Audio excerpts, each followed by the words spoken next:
a haircut? No, I don't think so. Yeah, he just pushed it back a little bit.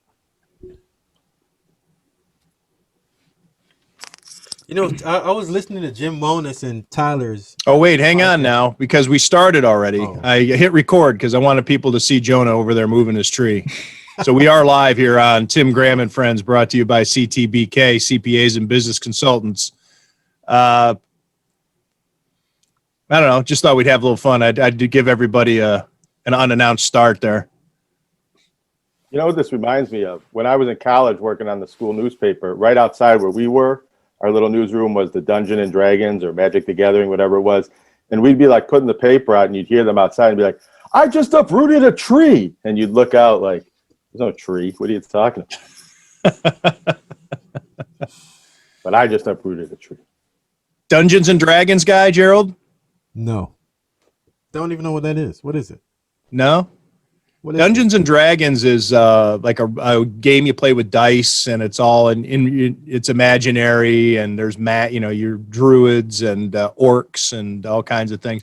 I was into it because my older brother and his friends were into it. I think they did it the right way. I was too young to know, and so me and my buddies would get together and kind of try to play it, and then we'd end up,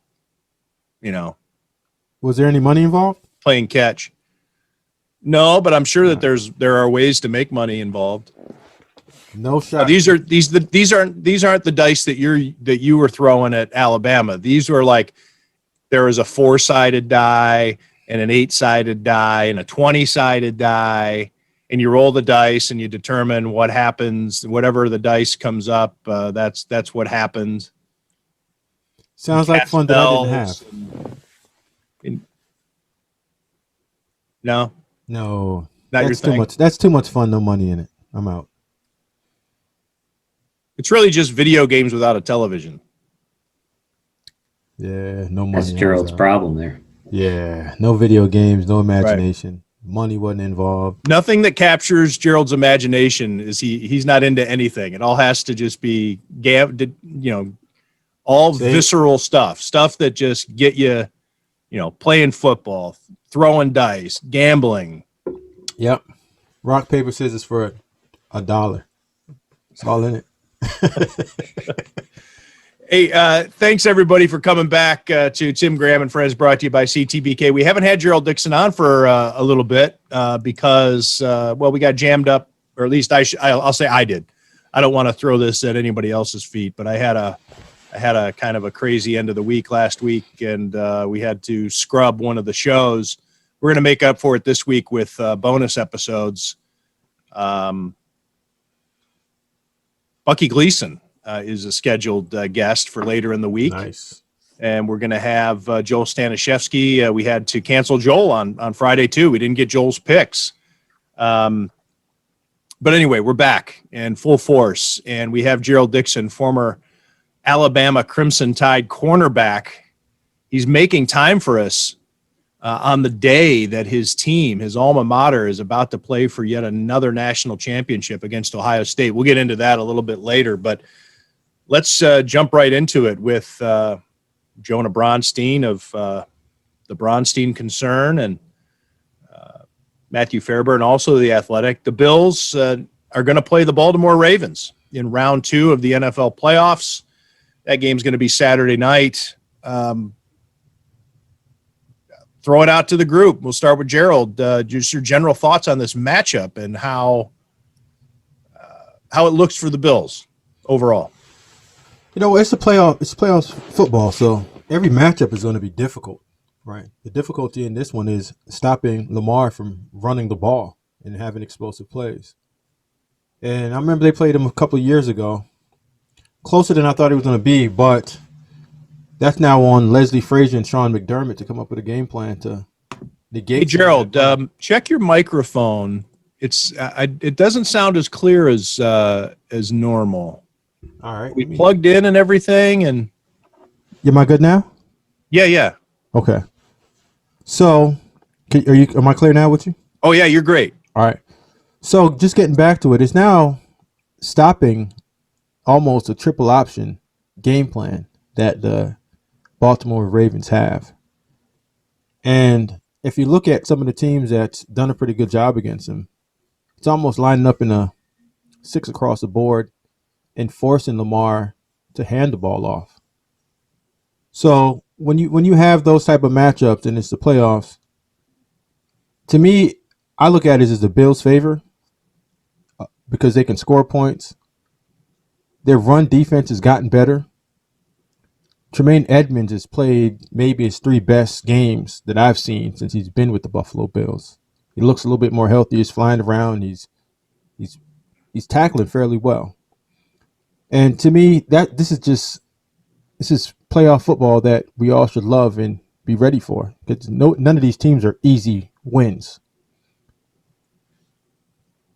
Yeah, I think Lamar Jackson, the way that he's playing right now, presents quite a few problems, but he also, has the Bills have shown that they can handle him a little bit. They did it last year when he was playing even better than he is right now.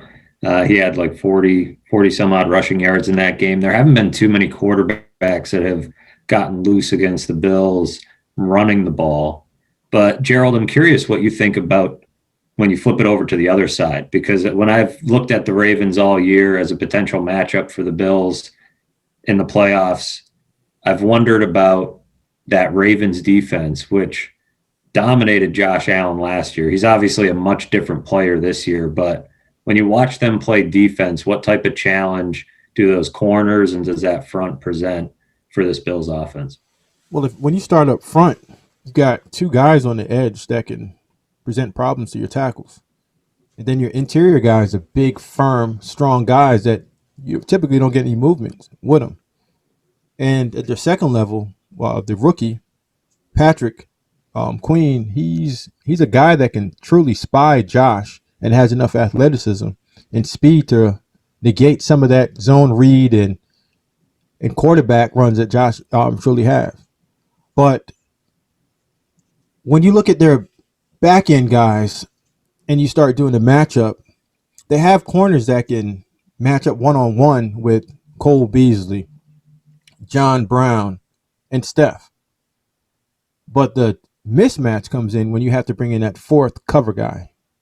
And like I've been saying all year, I think Gabe Davis is the answer to majority of the problems that the Bills are going to face going throughout the playoffs. Because I don't see 4 guys on any team going forward that can line up and play the Bills when they go to a 4 receiver lineup. So that's where I think they can have a little bit of a change up and an answer for what the Ravens are going to do when they come out and do match up with their 3 guys of Jimmy Smith and Marlon Humphrey and Marcus Peters. The 4th guy is going to have to be, he's going to be a problem because I think Gabe is better than their 4th cover guy. How does that factor, if the case, which wasn't true this past game, Cole Beasley or Stephon Diggs or John Brown, if one of those 4 receivers can't play, how does that change this advantage that the Bills might have with a really good 4th receiver? Well, they just made a move and picked up Kenny Stills, right? So still yet you have a guy that can vertically stretch the field. How good is Kenny Stills, though? He was still on the street for a reason. How good is he? He's as good as the 4th cornerback that the Ravens have. At the end of the day, that's what you got to go with, and he can still run, right? So long as he presents. I don't know. I mean, we haven't seen him for a while. Can he still run? I'm going to say he can still run. I'm going to say the only reason why you picked that guy up because you've seen him run. And the last time that he was playing, it's not like he was a complete dud. But being on the street, was. He's only 28. Right. He had 11 catches this year? You said what now? I think he has 11 catches this year. So he was approaching dud territory.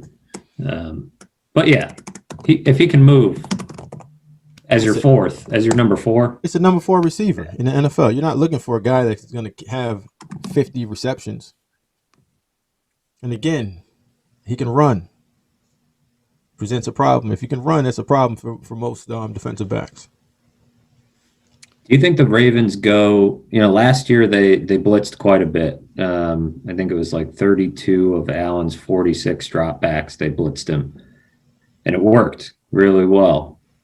But Josh Allen, good against the blitz this year. What have you seen of Josh Allen against the blitz and this Ravens defense? Do you think he's better equipped to handle it now than he was a year ago when these teams met? Well, looking at the Ravens, this is the Ravens defense. They're going to bring it at you. Pressure's coming. It's just depending on where it's coming from, but it's coming. Now with Josh handling the blitz, he's had a year to understand the recognition of blitzes. He's done an awesome job of setting his protection for the blitz and also understanding where his hots are. And when he does have to hold on to the ball, I mean, you got to bring it because that's a big man. And he knows how to extend plays. And this year, when he's extending plays, he's making plays. He's just not tucking the ball and running. He's tucking the ball and looking for the explosive play down the field.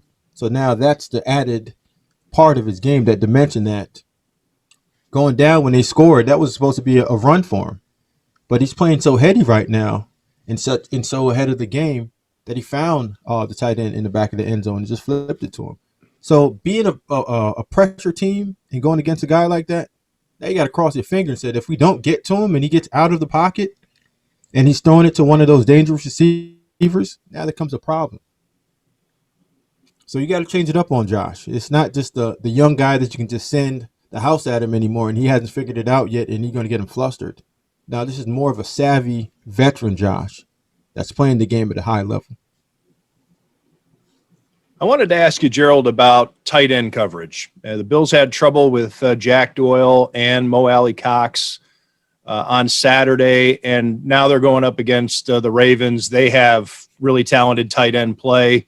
Mark Andrews, of course, Pro Bowler last year and probably a Pro Bowler again this year if he doesn't deal with some injuries. But he's back. He's healthy. He's dangerous. What caused the Colts to do so well with their tight ends on Saturday? And can we just say because the Colts were a problem, the Ravens are a problem too? Or was there game planning? There's a lot of different parts that play off each other. So I wanted to ask you with your scout's eyes what you saw there. Well, there's two parts to this, right? So, you have Phillip Rivers is the better thrower of the football than the guy that's coming in this week. So he was putting the ball in some pretty good spots. And Jack Doyle is a big man. Like the last play against Tre'Davious, when it was a 3rd and 7 and he just boxed him out. That's his big on little, and that's going to win all day. Mo Alley Cox making those plays. A couple of those balls just went over the fingertips of Micah Hyde. And a couple of those went through the hands of Jordan Poyer. So you say, you know what, an accurate throw, didn't throw it with that much of a degree of difficulty. Those plays are going back the other direction. But I don't believe that they pose that much of a threat as tight ends. And being the pass receivers, that was just the Colts playing their A game and the Bills playing their C game, and still the Bills won. Sometimes you have those days at the office. What do you think about Greg Roman as a play caller and what that chess match will be like between Roman and the defensive play callers, Leslie Frazier, and when Sean McDermott decides to get involved there as well as he occasionally does? How do you feel like Greg Roman stacks up to those guys? I want to make a point, though, for people who listen and maybe they come in and out and are not they don't know all of Gerald Dixon's background, is that Gerald Dixon has worked with Greg Roman briefly. Right. Maybe too briefly. Maybe too long. Maybe too long. Nah, just the right time. Greg Roman was Rex Ryan's offensive coordinator for about 6 minutes a few years back. It was a full year. No, it's about a year and 2 games. I know. It feels the man was sacrificed. Right. Good word. So G-Roll's offense at that time was not the same offense as he's running with Lamar right now. So you didn't see a lot of it's triple option offense. You didn't see a lot of the zone reads and the power reads and the quarterback run offense. It was a traditional offense that Greg Roman was running with Tyrod at that time. But when you watch the Baltimore Ravens, there's not a lot of adjustments, fellas. They do what they do, and they just keep doing it over and over again. Because it's not like you say, okay, they stopped the run, we're going to go to the pass. No. You're going to go power, zone read power. And now that you stop that, they're going to bring the receiver out the backfield, around, and they're going to flip it to him like they did against Tennessee. That's their answer. So it's not a bunch of adjustment that G-Ro's going to make. He's just going to bring it at you, and if you can stop it, stop it. And if you can't, good luck. What'd you think of him when you worked with him, Gerald? G-Ro was all right with me. I never had any problems with him. And this is the way I look at it. And I'm going to be 100% honest with you like I always am. If I can't hire you or fire you, my opinion really doesn't count. So I just leave it just like that. What did you think of? It was viewed as a huge windfall when the Bills were able. Obviously, retrospect, we look back, and the Rex Ryan era in Buffalo was not good for anyone, except maybe Rex Ryan's accountant. But when they hired Rex Ryan, they also got Greg Roman, who almost got the job. So it was viewed as, oh my Lord, we got two for the price of one. We made a hire and we get the guy who came in second too. It obviously didn't work out. I guess, what do you remember of that feeling in the building of this is pretty impressive? Well, I'm always going back to it and say, if the general manager, head coach, the offensive coordinator, and head coach do not work together and they don't have any relationship, it's a tough mix to go in believing that you're going to have success. And from my knowledge, G-Ro and Rex never worked together. So it's almost like a mishmash of just putting two guys together and say, okay, figure it out and make it work. That I don't know who wanted to hire Greg. I don't know if Rex wanted to hire Greg, but they just got put together. And we all got to slap together in a bad paint project, and it came out bad. What did you think of Lamar Jackson leading into that draft? A weird draft. Everybody talked about how good the quarterbacks were. 3 of them are still left in these AFC playoffs. Lamar kind of felt like he got left out of the conversation with the top 4, and the results of the draft played that out where he went pretty late in the first round. What did you think of him then, and what have you thought about the way that he's developed in his first few years? Well, with Lamar, just looking at him and when you evaluated him, I think Baltimore got it right. Where you go in, you say, okay, this has to be a wholesale buy into this guy's skill set. We can't put him in a traditional offense and say it's going to work. Now, he's a better thrower. He was a better thrower in college than he's shown now in the NFL, because in college with Bobby Petrino, they ran a traditional offense. It wasn't just a triple option zone read concept that he's running right now. So my thought process on him going in was, if you got this guy, you have to go all in on his skill set. Surround him with the talent that's going to make him better. You can't put him in a West Coast offense and say, okay, listen, get under center. This is what you're going to do. 3-step, read through your progressions, because that's not where what the skill set says it's going to work for him. So my whole opinion on him was, if you're not ready to change your entire organization, leave him alone. But if you're ready to buy in on this guy can be a generational talent like he's shown. How do you think he stacked up to the rest of the group? With that caveat in mind of, if you're not going to switch your offense and buy in, don't bother. But how'd you like him relative to the other guys? I think every team that drafted their quarterbacks got it right at that time. Like, we can all go back in it and say, well, Josh Allen is better than A, B, C, and D. But in all retrospect, all the teams that picked those quarterbacks at that position got it right at that time. Even the Cardinals with Josh Rosen? I mean, the Cardinals, yeah, at that time, if you graded it out and said, I want to go to the traditional quarterback and play it out, yeah. Hey, I mean, the Cardinals go into it, and you take Lamar Jackson. You have Lamar Jackson, you have Larry Fitzgerald. And at that time, John Brown was still out there? I don't know if John was still out there, but they were just coming from. John was in Baltimore, actually. Baltimore at that time? Okay. Lamar's rookie year. But they had, I don't think they were set up for Lamar at that time. They had Mike McCoy as their offensive coordinator. Right. Steve Keim as a first-year head coach. I mean, look, would have been a lot better than Josh Rosen. Couldn't have been worse because the next year they switched to a guy not identical, but a guy that certainly has some of those similar skill sets. Maybe it took them a year to learn their lesson, I guess. But when you're going to it and you have McCoy as your offensive coordinator, now you got to totally switch your offensive game plan. Gerald, what's left for Josh Rosen? What would be your general? You got to see under the hood. I know you haven't worked with him directly, but XFL. Oh, right. Okay. What's just your thought on what this guy has based on his skill set? Number one, obviously that's always important, but the fact that psychologically and you get labeled once you've been through a few teams, the market for his services is very small because there are a lot of teams that are just not even going to consider him.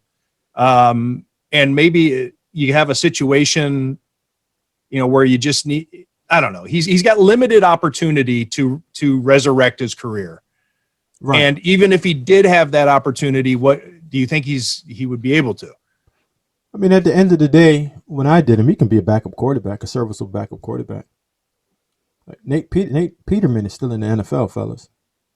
Everyone needs a backup quarterback. Yeah, but no, I guess I mean beyond that. I mean, this guy clearly did not come out of college as a future career backup.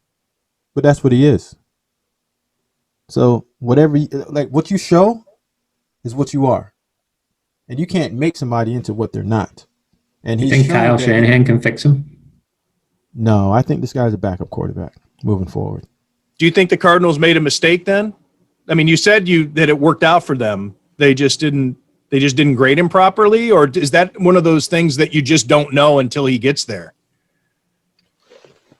Until he gets it into gets in the NFL and goes up against NFL talent. One of those scouting mysteries that you just have to account for. All right. So I wasn't in their building and what they were looking for. But like I've always said,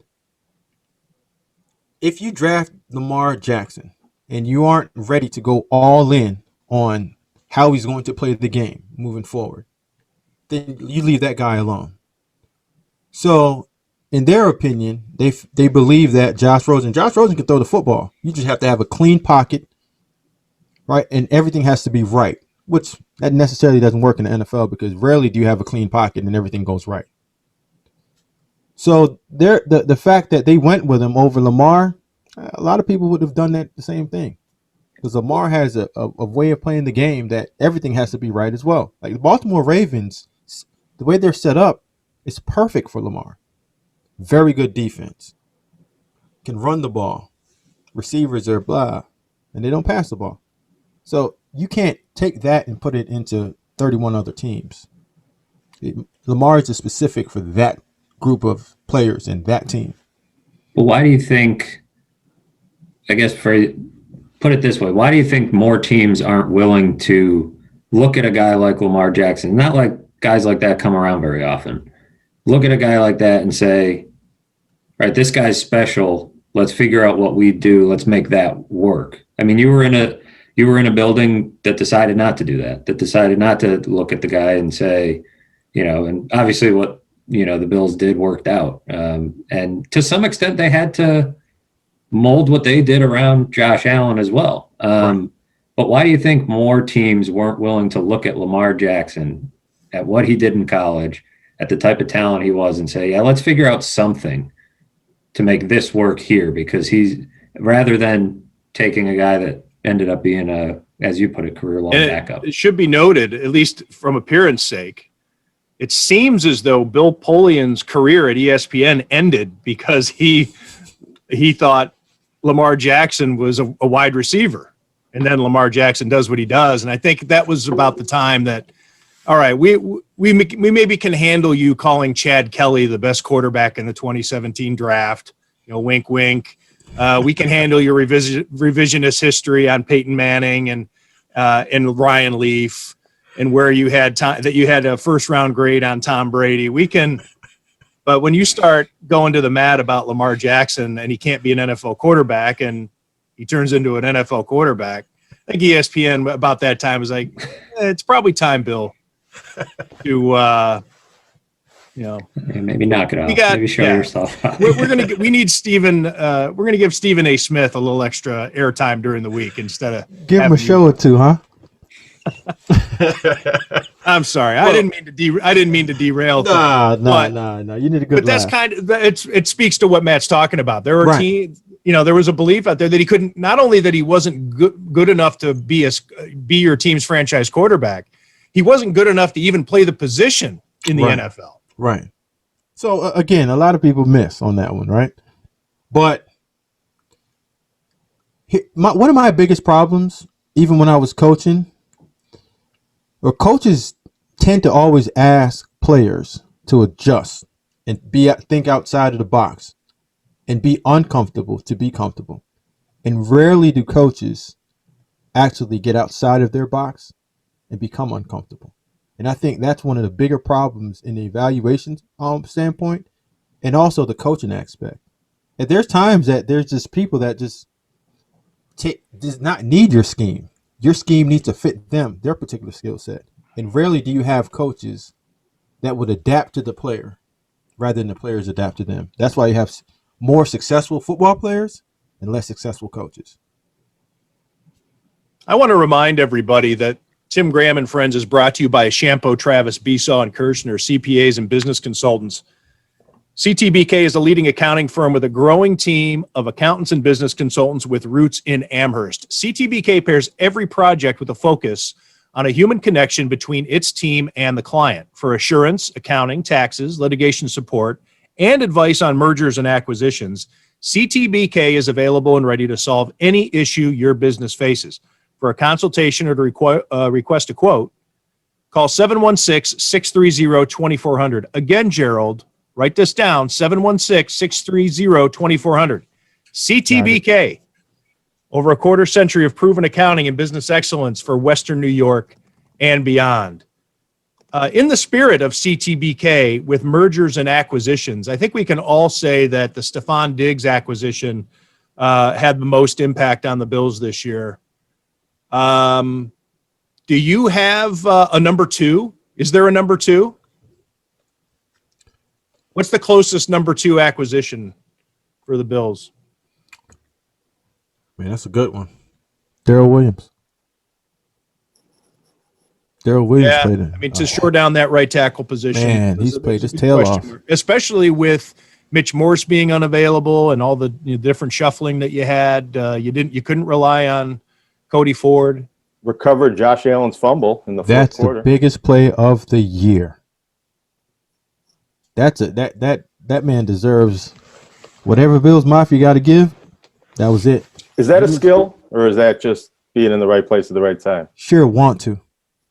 He was not going to allow that ball to go to anybody else. And you saw when he picked it up, I don't care if anybody would have jumped in there. Gorilla would have jumped in there and tried to rip it from him. Darrell wasn't having it. I don't think it comes down to I obviously want to plays into it, but if I can take it a step further, the want to gives you a chance. There are some players that don't have a chance. When that play, not all 22 players on that field had an equal chance at that ball. And I don't mean where it was on the field. I mean just in terms of between the ears of I'm going to go get that. Now, sometimes a guy will come up with the fumble. We saw it with the Browns game last night. The guy's got to run 40 yards to get to it. Right. And he doesn't know when he starts that sprint towards that loose ball 40 yards away, he has no idea that he's going to have even a shot at it. Right. But he's making that 40-yard run, and you see that end zone camera view. There are a lot of guys who aren't running after that ball. Right. So, yeah, it's not just about – all right, so having the want to at least got him to 50-50. Right. And the rest of it just being back there. Yeah. But no, that was a huge play. And that's one of Josh. Josh is going to give you one. That's just the one. He's going to give you one a game. Hopefully it comes in the first quarter, not the fourth, but you're going to get one. That was your classic, Bills moment, right? If the fans Josh were waiting moment. for it. Josh moment. Yeah, but it's like we don't deserve nice things moment. We got this game all wrapped up. All we got to do is, oh, shit. You know what, Tim? I'm going to put a pause on that. I'm going to say that old thinking went out the box once you got your franchise quarterback. Once you got a guy that's a top 5 quarterback. Not from the fans. Listen, you better start thinking that way. Because Well, that's going to take some time. It's like the big freighter in the middle of the ocean. It takes a long time to get that thing turned around. And you can have a franchise quarterback that throws the game away sometimes. There's been guys that have been like that. Like who? Brett Favre, Jim Kelly. I mean, I guess that makes the point for you that you would make that trade. But there are the gunslinger types. You know, Josh Allen, as good as he is, can still make an ill-advised decision at the end of the game that will cost you the game as good as he played for the whole rest of the game. And I think there's other good quarterbacks that had that trait. Joan, I'm going to give it to you like this. Russell Wilson in the Super Bowl. Right. I'm going to give it to you. In that one play, I'll take his career over it. But I'm going to give it to you like this. The Bills got beat on special teams. The Colts defense played better. 99.9% of the Colts offense played better. But that one guy came through and delivered. He won the game because of Josh. The Colts played their A game. Bills played a C game, and you still won because of one guy. So the receivers even had some uncharacteristic drops. I mean, Steph Diggs had a ball 2. sail through his hands. Had 2. John Brown had 1. Yeah. I mean, go ahead. No, there were drops for both teams. I was wondering if there was something with the sun or the wind, why there were so many drop passes in that game. I guess it doesn't matter now, but something I noticed. Nah, I mean, sometimes Josh throws a hot fireball that can get through your hands a little bit. It's tough. But T.Y. Hilton didn't have a great day. The one that went through Diggs's hands early in the game was Josh Allen throwing out of the shade into the sun. The sun wasn't in Diggs's eyes, but they always talk about it during baseball. The shadows start coming out, and Right. and the pitcher is throwing out of the sun, and the batters in the shade, and it can just be that little thing that distracts. Those hands are worth $6 million apiece. The Bills might have won the game because of a drop pass. I mean, it was a tough catch to make, but Pittman in the end zone, that one went through his hands. He overshot him. I think it's right. But if he can make that catch, it bounces off his hands. Now Phillip got to make a better throw. Those are 2 throws that I saw that Phillip missed. That 3rd and 7 and that 4th down play.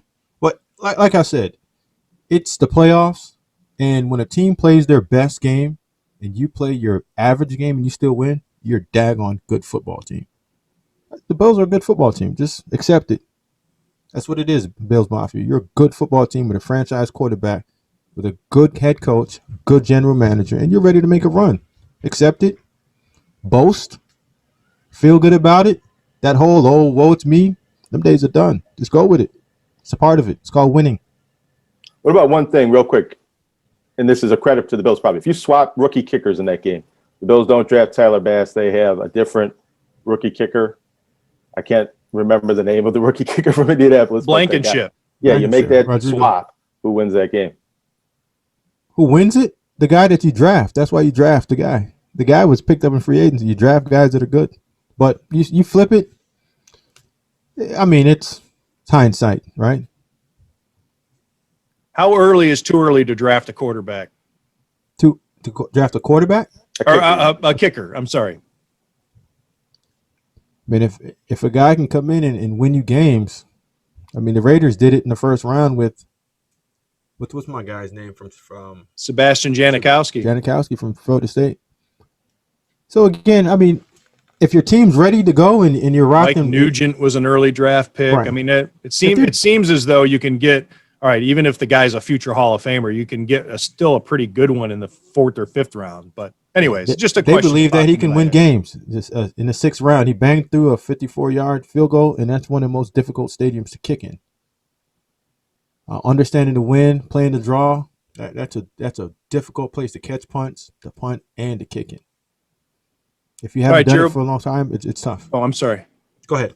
I was going to say before we go, I know that this is incredibly difficult for you. Put your allegiance aside, even though it's all right behind you. Anybody who's watching on YouTube right now, 1, 2, 3, 4 4 of the 5 things behind your head right now are Alabama related. what are your thoughts? If you can put your rooting interests aside and look at this as objectively as possible, what are your thoughts on the matchup against Ohio State? Better game than people expect. I don't think people are giving Ohio State enough credit. Let's take a step back. What did you think going into the Clemson game? How much did you? I mean, could you have seen Ohio State handling Clemson like that? Tim, I'm on record. You can go look this up. I had Buckeyes winning easily. Why was that? They're a better team. Better players up front. The only player that's better than when you even it all out is a quarterback on Clemson's team. But the quarterback on Ohio State team, Justin, played as well, if not better, than Trevor. Right? They beat Clemson up front. Defensively, their secondary is better than Clemson's. And Clemson does not have many playmakers on the outside like they used to at the receiver position. So at the end of the day, if both teams were out there and they were healthy, which Ohio State has not been all year because of what we're all going through, the Buckeyes was a better team. And I think the head coach for Clemson knew that. Don't know if he wanted to play him. All right, so how does Ohio State then match up against your alma mater? That's a difficult matchup for anybody in the country right now, the way that the Crimson Tide's rolling. I'm not going to give any score, but whatever the line is, I think Ohio State plays it closer than the line. One score. You don't know what the spread is? No, I don't get into that. I don't even know how to bet that stuff, man. I wish I did. It's all dice with you? It's a dice. What about cards? Are you a cards guy? Yeah, if I can control it, I'll do it. But if you can control it. Yeah, if I can control it, I'm going to do it. I don't bet on a team that I'm not playing with or I have any affiliation with. Hey, Gerald. Yes, sir. I think Bills fans like to watch games like this. Is there anybody that you see as a possible late first-round pick, second-round, third-round pick that it could possibly be somebody that the Bill scouts could be watching closely in this game? You talking about the greatest university on earth with players? You know who's had the most draft picks in the last 10 years? John, you just comb through the roster and just get your. No, I'm messing with you. No, their players are all over the place on there. You got Najee Harris as a running back. There's a good chance that Alex there will Leatherwood. be at least one future Bill on the field tonight, right? Between both teams. Oh yeah. Right, but I also think I read that I think there was a mock draft had 6 Alabama guys going before the Bills might even pick. Wow. So I don't know if that's too fine of a point to make, but is there a late first round, late second round guy that you think, if you're a fan watching the game, keep your eye on because he might be a Bill? Or is that too hard to project? I think it's too hard to project, but if you move on from Darrell Williams and Alex Leatherwood is out there, that's a good find for an offensive lineman, a tackle. I know the last guy that the Bills drafted from Alabama in the second round didn't turn out that well as we expected. Cyrus Kouandjio. But Alex Leatherwood would be a solid get if you can't re-sign your right tackle. And that's the left tackle for Alabama, number 70, for anybody listening. Anybody on the Buckeyes? They don't have as many pros, but they probably got a lot. I don't know where that receiver is going to go. Olave, too, but I like him a lot. I think he's pretty good. And in the guard, it's pretty good as well, too. One thing I should ask before we wrap this up. We talked all about the Bills and the Ravens. Gerald, what are your thoughts on the other AFC matchup, Cleveland and Kansas City? And based on what we saw from Cleveland last night, first off, that was a lot. It was a fun to watch. And thankfully it turned into a game, or at least had some intrigue towards the end. The Steelers were able to climb back into it. I was looking forward to watching that game all day. And at the end of the first quarter, I was, scouring through eBay, looking. I was just like poking around. I lost interest. I was disappointed. But the Browns seem to be hitting on some cylinders. It was not unlike watching the Bills in some, like, they're out there having fun. It seems like everything's working. No matter what they try, so they seem to be able to, they did have some issues, I think, second and third quarter with their, staying on the field, converting third downs. But if you're a Bills fan, I know as a player, you're concentrating on the Ravens, but if you're a Bills fan wondering if they can make it to the Super Bowl and what you have to get through in the AFC Championship game, I think Nick Chubb reminded a lot of people that, the Bills, it might be a pick your poison situation with who you want to play. No, I know what poison I want, Tim. Yeah, give me Cleveland's poison. That Kansas City poison that's gonna get you killed. But if Cleveland beats Kansas City, if Cleveland shows it's good enough to beat Kansas City, which is probably going to have to be a shootout, that means that there's no easy out. The Bills are. Anyways, I'll just leave it there. What are your thoughts on Kansas City, Cleveland? I'm gonna take Kansas City, just because the way that Cleveland's gonna try to play the game and running the ball and keeping Kansas City off the field. At some point, you're gonna have to score 30 points. And even though they did score 48 points last night, that was majority of that was off turnovers and early in the game it was 28. Short fields, right? But the only other thing that when you look at that game, you got to say Cleveland's offensive line wasn't even put together last night. They had guys that they put off the street. Michael Dunn was off the street. Conklin was hurt for the most, and they still ran the ball down Pittsburgh's throat and beat Pittsburgh pretty bad. But long story short, I'm going to take Kansas City landslide. They bust them up pretty bad. Oh, yeah? Yeah. You don't think it's going to be close? No, absolutely not. Absolutely not. Just like I'm not sweating about the Ravens game either. To beat Kansas City and Buffalo, you got to get close to 30, 35 points. Playing keep away is the best chance. That's the best thing that the Colts did. And for Cleveland, good luck. Because at some point, Baker's going to have to show up and play big boys game instead of turning around and hand the ball off. And when you get in the playoffs, have shown that they can score a lot of points, though. 47 against Cleveland in week 14, 40 points against Jacksonville in week 15. I'm going back to week 1, I guess 38 against Cleveland there. The Ravens had the best point differential in the AFC this year. So they put up points. Yeah, the Ravens are scary good, man. But it's just something about throwing the football when you need to throw it in the playoffs. It says something about your team. And if you can't just do that for majority of the time or the time that you need to, it's hard for me to put my thumb on and say you're going to be a successful team. Because even though everything happened perfect for the Ravens, the game was still 13-20. I don't think that's going to win many games in 2021. They were down 10-0. So it wasn't perfect game script. That was their thing, right? They couldn't play from behind. They couldn't dig themselves out of a hole. And they did. 10-0, and the other team only scored 3 more points. That's right. That's still football. I'm talking about if you're down 14-0 and another team is still coming. Right? So you can be down 14-0 and the other team only scored 3 points after that. But if you're in a shootout, you're gonna have to put up points. You're gonna have to be able to throw the ball down the field. Here's a stretch of Baltimore Ravens stats for you. This is total yards. Week 14 at Cleveland, 385 yards. Week 15 against Jacksonville, 409 yards. Week 16 against the Giants, 432 yards. Week 17 against the Bengals, 525 yards. Wild card against Tennessee, 401 yards. So 1, 2, 3, 4, 5, 6 weeks in a row, they've had at least 385 yards.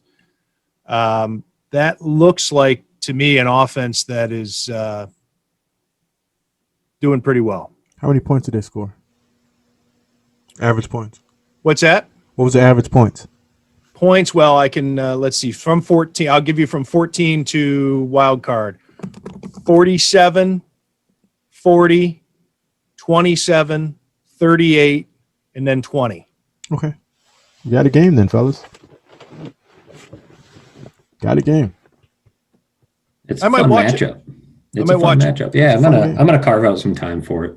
If there's, the one good thing is that there's no other NFL game on at that time. Otherwise, so I'll probably watch it. College football will be over. Hockey will have started though. Hey, Jonah, you know what? I can't get into it, and I want to get into it so bad. College basketball, it's been awful. What's going on? It's stilted. The games have been on and off, and certain teams like Gonzaga's very good. They were off for a couple of weeks. I mean, I've watched some games I found entertaining. I mostly watch local teams, but I get what you're saying. It feels The atmosphere is terrible. It feels like preseason.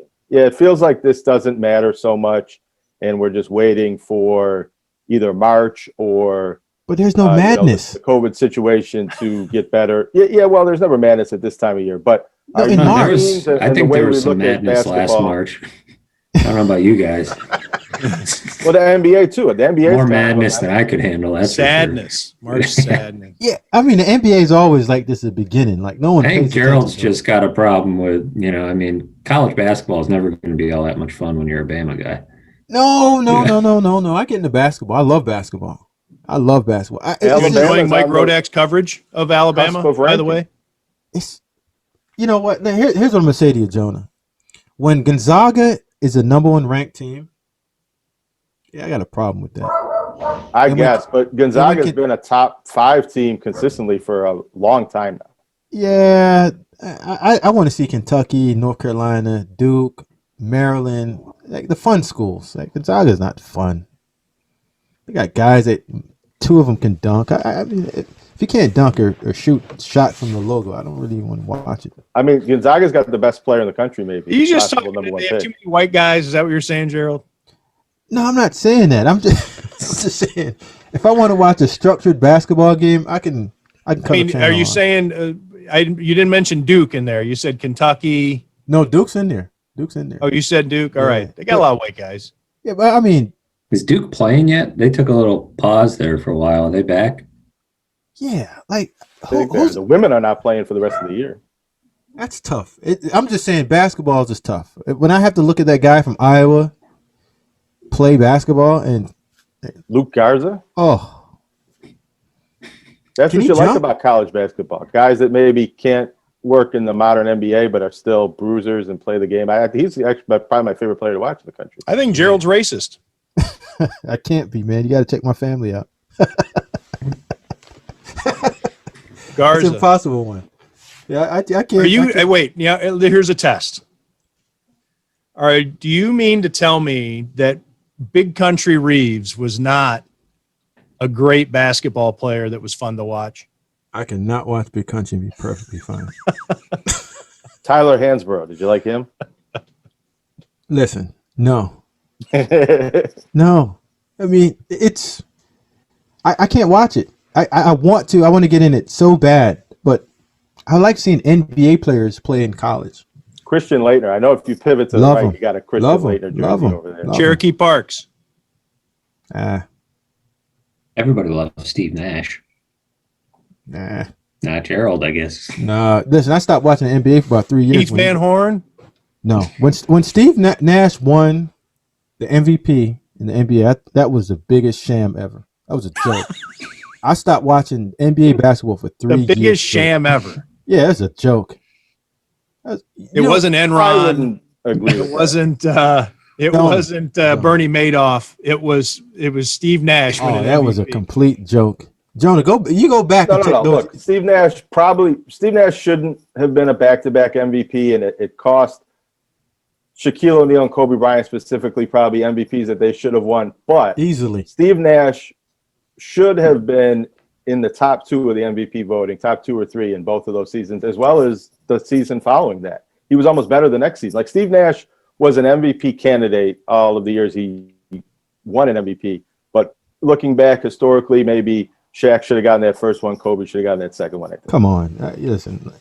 Even us talking about this right now, I'm kind of Gerald's racist. No, I can't be. Gerald is against white basketball players. I want to go back though. He's clearly hates all of the white basketball players we mentioned, except Christian Laettner. He was like, love him, my favorite. Because Chris can play. Chris Herron, player. I just don't like guys that can't jump and can't shoot from the logo. It's just, I mean, Garza. Oh, is he going to play in the NBA?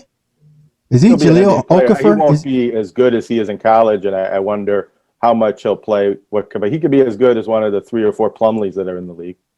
Can't jump. That shot's going to get beat to the ground. Who's he going to defend? Look, he's a big body that can put the ball in the basket. I mean, he can. You know where those guys are? They're in Europe. Yeah, I mean, maybe. I mean, so- he's going to get into the NBA. He's going to, be in there for a few years. We'll see how good he is. What he needs to do is you need to go watch some Big Four basketball when it's safe, when the pandemic allows it. And so you can see the likes of Darren Fenn, Mark Bortz, friend of the show, by the way, Mark Bortz. Who else we got? Who else came out of the Big Four that would impress Gerald? Are we only talking big white guys? Jonah, let me that's ask you a kind of what I'm question. after.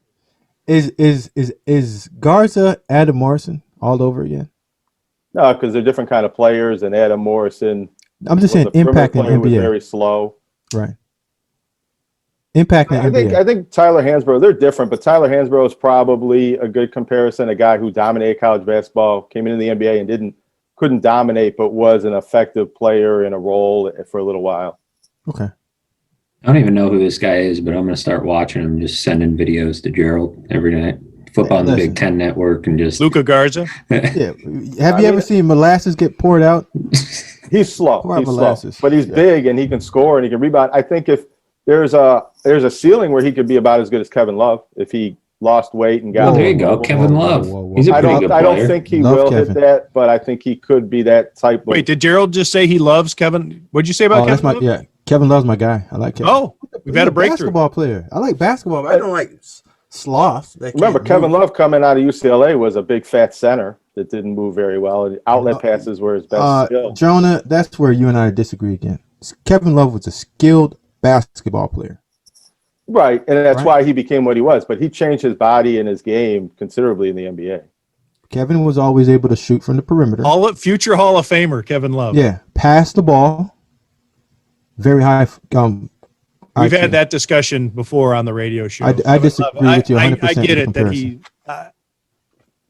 Sorry. And I'm still holding you to this. What's the guy named? The guy in Milwaukee, the spinning dunker. Euro step guy. I'm still looking for this guy. Giannis? Yeah, I'm still looking for him. I'm still looking for him in the playoffs. I can't wait. Can't wait, Jonah.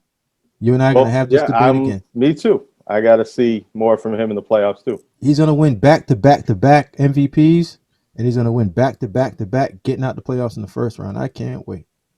Jonah, we're going to end this podcast now so you can move your tree back. And one last time, I want to remind everybody, hey, let's see if Gerald, just stream of consciousness, how many key phrases from being on the show for now, 2-3 months, whatever it's been, how many key phrases you can pull from the CTBK promo read? What comes out? Oh, man. I'm drawing a blank right now. Yeah. I'm going to give you a 0. I got nothing for you, Tim. Have you guys memorized the number just from hearing it? There's some assurance, taxes, litigation involved. Yes. Mergers and acquisitions. Yes. Personal M&A. relationships with clients. Personal That's right. connection. Yes. Listen, All those things. Listen, Matt was a guy that I sat next to in college. All right, Matt, I like you. That's good. 630-2400. I can tell you that right off the top of my head. Look at that. But let me give everybody a reminder. Let's make sure we have every fact just so. CTBK is a leading accounting firm with a growing team of accountants and business consultants with roots in where, Gerald? Jamaica. Amherst. Amherst.